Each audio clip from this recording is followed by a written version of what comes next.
भक्तों, ओम नमः शिवाय, श्री शिवाय नमस्तुभ्यं, जय श्री महाकाल। जी हाँ भक्तों, कि आपका भी जो बच्चा है उसका जो मन है वो पढ़ाई लिखाई में बिल्कुल भी नहीं लगता। आप लोग बहुत ज़्यादा परेशान हो उसकी पढ़ाई लिखाई के लिए कि आखिरकार हमारा जो बच्चा है वो पढ़ता क्यों नहीं है। जब भी आप उसको पढ़ाने के लिए बैठाते हो तो इधर उधर के कामों में लग जाता है। कहीं खेलने चला जाएगा, कहीं घूमने चला जाएगा, कहीं कुछ करने लगेगा, कहीं कुछ, लेकिन पढ़ेगा बिल्कुल भी नहीं। आपको भी समझ में नहीं आता कि आखिर ऐसा क्या हो गया है जिसके कारण आपका जो बच्चा है वो नहीं पढ़ता। तो आपको परेशान होने की कोई भी आवश्यकता नहीं है, क्योंकि आज मैं जो आपको उपाय बताने वाला हूँ, अगर आपने उसको ध्यान से सुन के और अच्छे तरीके से कर लिया ना, तो अवश्य रूप से सारी की सारी जो इच्छा है, सारी की सारी जो मनोकामना है, वो अवश्य रूप से जो है तो पूरी होगी ही होगी।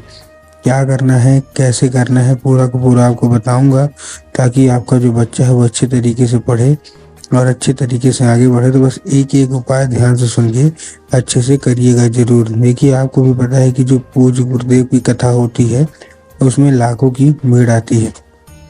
कैसे भीड़ आती है?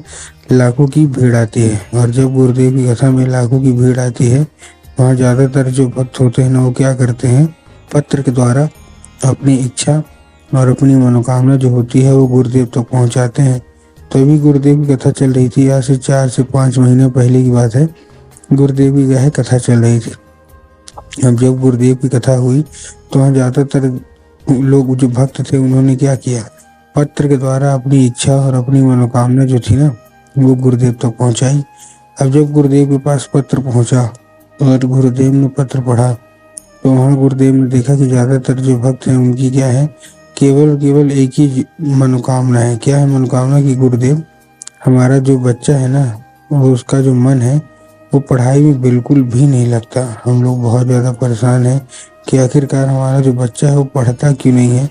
लेकिन फिर भी हमारा बच्चे का मन, अब क्या करें, पढ़ाई में लगता ही नहीं। जब भी कोशिश करते हैं पढ़े तो इधर उधर के कामों में लग जाता है। कहीं घूमने चला जाएगा, कहीं खेलने चला जाएगा, कहीं कुछ करने लगे, कहीं कुछ, लेकिन पढ़ेगा बस बिल्कुल भी नहीं। कृपया करके कोई उपाय बता दें ताकि हमारे बच्चे का जो मन है वो पढ़ाई की ओर आकर्षित होने लगे, पढ़ाई की ओर लगने लगे।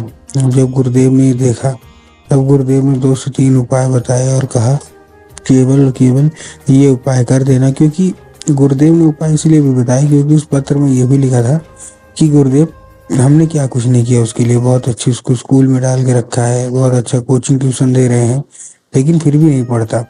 अब जब गुरुदेव ने देखा तब गुरुदेव ने 2 से 3 उपाय बताए और कहा केवल और केवल ये उपाय कर लेना। तुम्हारा जो भी बच्चा है ना, जिसका भी मन पढ़ाई लिखाई में नहीं लगता, अवश्य रूप से उसका जो मन है पढ़ाई की ओर आकर्षित होगा ही होगा। अब जब गुरुदेव ने ये उपाय बताया तो लोगों ने जा जाके इस उपाय को घर में करना शुरू कर दिया। अब जैसे ही लोगों ने जा जाके इस उपाय को घर में करना शुरू कर दिया, वही लोग गुरुदेव की कथा में मात्र 1 से 1.5 महीने के बाद वापस आए। अब जब वही लोग गुरुदेव की कथा में वापस आए तो उन्होंने क्या किया, फिर से एक बार गुरुदेव को पत्र लिखा। लेकिन ये वाला जो पत्र था ये गुरुदेव को धन्यवाद के रूप में पत्र था कि गुरुदेव धन्य हो आपका, आपके द्वारा बताया गया उपाय हमने कर लिया है। हमारी सारी की सारी इच्छा, सारी की सारी जो मनोकामना है ना वो पूरी हो गई है। हमारा जो बच्चा था जिसका मन पढ़ाई लिखाई में नहीं लगता था, अब वो बिना कुछ बोले, बिना कुछ कहे, केवल केवल पढ़ाई ही करता है। आपका कोटि कोटि धन्यवाद। तो देखिए, जो लोग भी मेरी आवाज़ अभी सुन रहे हैं ना, अगर आपको भी जानना है कि आखिर ऐसा कौन सा उपाय है जिसको करने मात्र से इच्छा मनोकामना पूरी हो जाती है, तो चलिए हम बताते हैं आपको आज की इस वीडियो के माध्यम से कि आपको करना क्या है। तो बस उपाय ध्यान से सुन के अच्छे से करिएगा जरूर। लेकिन उसके पहले चैनल पे अगर पहली बार आए हैं और आवाज़ मेरी पहली बार सुन रहे हैं तो वीडियो कर दें लाइक और चैनल को भी कर लें सब्सक्राइब, ताकि पूजनीय पंडित प्रदीप जी मिश्रा के रोज नए नए उपाय जो कि मैं उनकी कथा सुनता हूँ, श्रवण करता हूँ, सबसे पहले मैं आपको प्राप्त करा सकूँ। तो देखिए, जो हमारा सबसे पहला उपाय है, इस उपाय में आपको करना क्या है, इस उपाय में आपको लेना है 3 काली तिल और 1 धतूरा। क्या क्या लेना है फिर से सुनिएगा, 3 काली तिल लेना है और 1 धतूरा। अब देखिए, काली तिल और काली मिर्च में ना बहुत सारे लोग कंफ्यूज भी होते हैं कि काली मिर्च क्या है, काली तिल क्या है, हमको थोड़ा साफ साफ बताओ। तब गुरुदेव ने साफ साफ बताया कि आपको क्या लेना है, आपको लेना है केवल और केवल काली तिल, ठीक। उसके साथ साथ 1 धतूरा ले लेना है, ठीक। धतूरा भी ले लिया। अब धतूरा लेने के साथ साथ आपको और क्या करना है, जैसे आपने धतूरा लिया, धतूरा लेने के बाद आपको अपने बच्चे के हाथ में दे के उसको भेज देना है कहाँ, सीधा सीधा शिव मंदिर। अब जैसे ही आपका जो बच्चा है वो शिव मंदिर पहुँचेगा, शिव मंदिर पहुँचने के बाद उसको बोलेगा दक्षिण दिशा में खड़ा हो जाए और उत्तर की ओर अपना चेहरा कर ले। अब देखिए दक्षिण और उत्तर में ना बहुत सारे लोग कंफ्यूज होते हैं कि दक्षिण क्या है उत्तर क्या है, हमको थोड़ा साफ साफ बताओ। तब गुरुदेव ने साफ साफ बताया है कि आप जिस भी शिव मंदिर जा रहे हैं उस शिव मंदिर का जिधर साइड जलाधारी होगा आपको अपना चेहरा उधर साइड करके खड़े हो जाना है। ठीक, खड़े हो गए। अब खड़े होने के बाद आपको करना क्या है, देखिए एक नाम लेके, कौन सा, अपने बच्चों को बोलिएगा श्रम्भेश्वर महादेव का नाम लेके। कौन सा, महादेव का बहुत ही सुंदर सा नाम है श्रम्भेश्वर महादेव। तो बस उनका नाम लेके और उन्हीं का स्मरण करके चुपचाप क्या कर देना है, अर्पित कर देना है बस।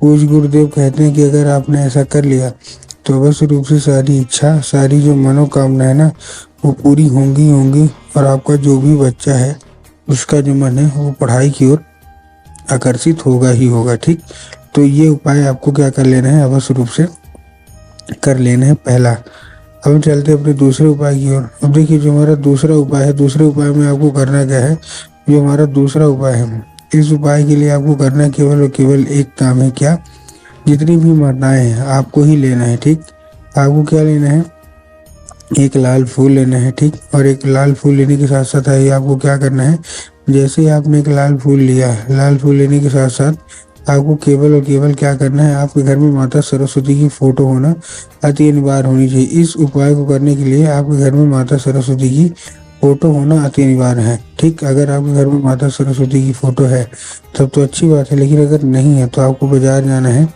माता सरस्वती की फोटो लाना है। माता सरस्वती की फोटो लाने के बाद अपने घर में क्या करना है, उनको स्थान देना है। ठीक, स्थान दे दिया, स्थान देने के बाद आपको करना क्या है, जैसे आपने स्थान दे दिया, स्थान देने के बाद शाम के वक्त आपके घर में जो पूजा पाठ होती है, तो आपके घर में जो पूजा पाठ होती है तो उसको करना क्या है, जैसे ही शाम को पूजा पाठ होती है तो आपको ये क्या करना है, ये अर्पित करना है।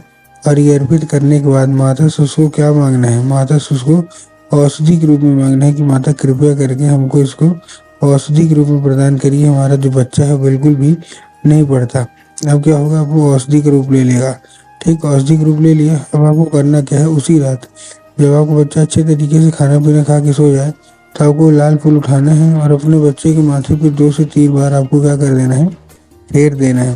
ठीक, ऐसा अगर आपने कर दिया तो उस फूल के जरिए स्वयं माता जो है ना सरस्वती वो उसके दिमाग में प्रवेश कर जाएंगी और उसका जितना भी दिमाग इधर उधर के काम में लगता है वहां से न लगे, केवल और केवल जो उसका मन है ना वो पढ़ाई की ओर लगेगा ही लगेगा। तो उम्मीद करता हूँ आज के उपाय समझ में आया होगा। उपाय अच्छा लगा हो तो कमेंट बॉक्स में हर हर महादेव अवश्य रूप से लिख दें।